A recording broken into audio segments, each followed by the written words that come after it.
সেদিন ফেসবুকে একটা লেখা দেখলাম, টাকা ছাড়া এই মুহূর্তে আর কি পেলে আপনি নিজেকে সবচাইতে সুখী মনে করবেন। তো অনেক কমেন্ট সেকশনে গিয়ে দেখলাম যে অনেকেই লিখেছে টাকা ছাড়া আর কি চাইতে পারি। অনেকে যার বাবা মা মারা গেছে বা নেই, তারা সেই ফিরে বা বাবা মাকে ফিরে পাওয়ার জন্য করেছে। আবার কেউ কেউ আবার ভালোবাসার মানুষকে ফিরে পাওয়ার জন্য কমেন্ট করেছে। তো আসলে টাকা ছাড়া আসলেই কি সুখ কেনা যায়? এটা অনেকের মনেই প্রশ্ন। আমার মনেও, অবাঞ্ছিত মনেও অনেক সময় প্রশ্ন জাগে। তো হ্যালো ফ্রেন্ড, সবাই কেমন আছেন? আশা করি সবাই ভালো আছেন। আমার নতুন আরেকটি ব্লগ ভিডিও দেখার জন্য সবাইকে আমন্ত্রণ। এখানে ভেজে নিলাম হচ্ছে পাঙাশ মাছ আর কই মাছ। যেহেতু ওর বাবা পাঙাশ মাছ খায় না, তো তার জন্য পাঙাশ মাছ ব্যতীত কই মাছ ভেজে নিলাম। সুন্দর করে নুন, হলুদ, তারপর গুঁড়ো মশলা দিয়ে মাছটা ভেজে তেল দিয়ে ভেজে নিলাম।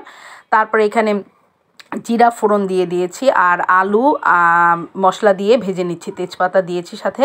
আর এখানে আরেকটা জিনিস দেখলেন, ডালের বড়ি। সেটা হচ্ছে একটু তেলে ভেজে নিয়েছি ডালের বড়িটা, লবণ আর হলুদ দিয়ে। তো ডালের বড়ি দিয়ে তরকারি আমার ওইভাবে দেখানো হয়নি। তো ডালের বড়িটা আসলে মাসকালাই ডালের বড়া।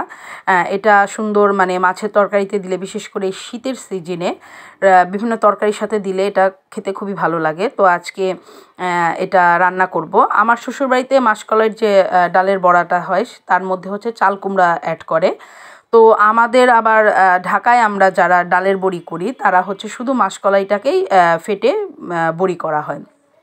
তো এই বড়িটা হচ্ছে আমাকে একজন এনে দিয়েছে, আমার মাসি, মেসোতো বোন এনেছে। ওখান থেকে আমি নিয়ে আসছিলাম কিছু। তো এটা দিয়ে মাছের তরকারি রান্না করব। তো যেটা পেজে সেদিন দেখলাম যে আপনার হচ্ছে অনেকেই বলে যে আসলে টাকাটা হচ্ছে মোস্টলি ইম্পর্ট্যান্ট। আমাদের বেঁচে থাকার একটা মূল কেন্দ্র হচ্ছে টাকা। টাকা না থাকলে আসলে কোনো কিছুই লাইফ করা যায় না। অনেকে ভাবে যে টাকার মধ্যে কি সুখ আছে? হ্যাঁ, কিছু ক্ষেত্রে টাকার মধ্যে সুখ থাকে, আবার কিছু ক্ষেত্রে টাকা দিয়ে সুখ কেনা যায় না।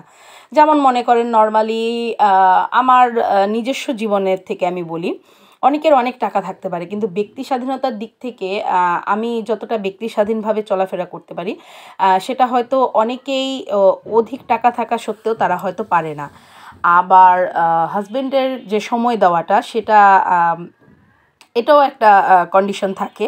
তো যাই হোক, যে যেভাবে হ্যাপি। তো আমি আমার বিষয়টা কেন বললাম, কারণ যেহেতু আমার লাইফটা আপনাদের কাছে অনেক সময় শেয়ার করি, সেজন্যই বললাম। তো অনেকের কাছে টাকাটা হচ্ছে মেইন একটা ফ্যাক্ট, আবার কারো কাছে টাকাটা ফ্যাক্ট না। কিন্তু আসলে টাকাকে একেবারে বাদ দিলেও চলে না, আবার টাকাকেই মূল মন্ত্র হিসাবে ধরে নেওয়াটাও চলে না। এই টাকাকে মূল মন্ত্র ধরতে ধরতেই কিন্তু আজকে আমাদের দুনিয়া এই পর্যন্ত চলে এসেছে যে টাকা ব্যতীত আমরা কোনো কিছুই করতে পারি না। তো এই তো রান্না বকবক করতে করতে রান্নাটাও করে ফেললাম। মাছের তরকারি আর মাছের মাথা দিয়ে হচ্ছে বাঁধাকপি, আর এদিকে ওর বাবার কই মাছের তরকারি, আর এটা হচ্ছে ডাল। তো এই তো রান্নাবান্না শেষ করে এখন হচ্ছে খাওয়া দাওয়া করব, যেহেতু দুপুর হয়ে গেছে, 2টো বাজে। তো দেখেন, রান্নাবান্না করতে গেলে রান্নাঘরের যা অবস্থা হয়, তো রান্না আবার যখন এটা গুছিয়ে গাছিয়ে সব করি, আসলে রান্না করতে গেলে রান্নাঘরের দিকে তাকানো যায় না, একেবারে বাজে পরিস্থিতি। রান্নার পরে, রান্নাঘর গোছানোর পরে দেখেন নিট অ্যান্ড ক্লিন। তো এই তো, ভিডিও ভালো লাগলে অবশ্যই ভিডিওতে লাইক দেবেন আর কমেন্ট করবেন কীরকম ভিডিও দেখতে চান, আমি দেওয়ার চেষ্টা করব। তো আজকে ভিডিও এই পর্যন্তই। Tata, bye bye. সবাই ভালো থাকবেন, সুস্থ থাকবেন, আর ধন্যবাদ আমার সাথে এতক্ষণ থাকার জন্য, আমার ভিডিওটি দেখার জন্য। তো এই তো এখন চলি আজকের মতো। টাটা, বাই বাই, সবাই ভালো থাকবেন।